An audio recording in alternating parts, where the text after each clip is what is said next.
Halo semuanya, hari ini kita akan belajar bahasa Indonesia subtema 3 tentang perubahan wujud benda.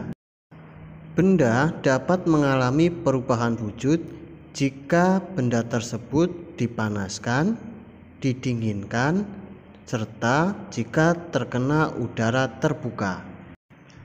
Yang pertama, perubahan wujud benda dari padat menjadi cair atau yang disebut dengan mencair. Nah, contohnya yang pertama ada lilin. Jika terkena api, dia akan meleleh menjadi cairan lilin. Kemudian es krim yang dibuka, dia akan meleleh. Lalu ada es batu dan mentega yang jika dipanaskan, dia akan mencair. Nah, es akan mencair jika suhunya mencapai 0 derajat Celcius, sedangkan besi dapat dicairkan jika dipanaskan sampai suhu 600 derajat Celcius. Yang kedua, perubahan wujud dari cair menjadi padat. Perubahan wujud dari cair menjadi padat disebut membeku. Contoh yang pertama yaitu es batu. Es batu awalnya adalah air, lalu ketika didinginkan dia akan membeku menjadi padat dan disebut es batu. Kemudian coklat. Coklat ketika didinginkan dia akan memadat menjadi coklat batangan. Lalu yang ketiga yaitu lilin. Lilin dibuat dari cairan lilin, kemudian didinginkan sehingga membeku menjadi padat berbentuk lilin. Yang ketiga, perubahan wujud dari benda cair menjadi gas. Perubahan wujud dari cair menjadi gas disebut menguap. Contohnya yang pertama, baju yang basah kemudian dijemur, terkena panas sinar matahari. Lama-lama baju itu akan kering. Nah, proses dari penjemuran tersebut disebut menguap. Contoh yang kedua yaitu air yang dipanaskan. Jika air dipanaskan terus-menerus, lama-lama air itu akan habis. Habisnya air karena proses penguapan. Air menguap menjadi uap air yang berbentuk gas. Yang keempat, perubahan wujud dari benda gas menjadi cair.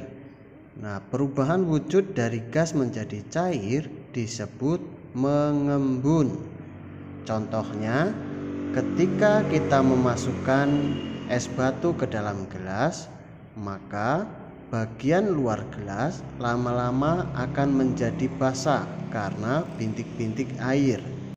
Contoh yang kedua, ketika turun hujan, kaca di rumah kita lama-lama menjadi buram. Lalu ketika kita menempelkan tangan ke kaca, tangan kita akan basah karena air. Nah, proses ini bukan karena airnya menembus kaca atau gelas, tetapi karena udara di sekitar kita banyak mengandung uap air. Ketika uap air bersentuhan dengan benda yang lebih dingin, maka berubah menjadi bintik-bintik air. Itulah perubahan wujud dari gas menjadi cair. Yang kelima, perubahan wujud dari padat menjadi gas.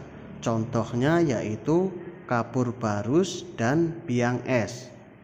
Kapur barus dan biang es jika dibiarkan begitu saja di ruang terbuka, lama-kelamaan kapur barus dan biang es akan habis. Nah, habisnya kapur barus dan biang es adalah perubahan wujud dari padat menjadi gas atau yang disebut dengan menyublim. Yang keenam, perubahan wujud dari gas menjadi padat. Perubahan wujud dari gas menjadi padat disebut mengkristal. Contohnya, uap air yang berubah menjadi embun beku atau kristal yang menempel pada dedaunan, atau juga uap air yang berubah menjadi salju. Lalu contoh selanjutnya, uap air pada freezer berubah menjadi bunga es di freezer. Contoh selanjutnya yaitu kotoran pada knalpot kendaraan. Kotoran tersebut merupakan perubahan wujud dari gas atau asap kendaraan yang menjadi padat sehingga berbentuk kotoran yang menempel pada knalpot kendaraan. Nah, supaya lebih mudah mengingat, ini adalah bentuk perubahan wujud benda. Perubahan benda padat menjadi cair disebut mencair, sedangkan perubahan cair ke padat disebut membeku. Lalu padat ke gas disebut menyublin, sedangkan gas ke padat disebut mengkristal. Perubahan gas menjadi cair disebut mengembun, sedangkan cair berubah menjadi gas disebut menguap. Oke, sekian pembelajaran kita. Sampai jumpa di pembelajaran berikutnya.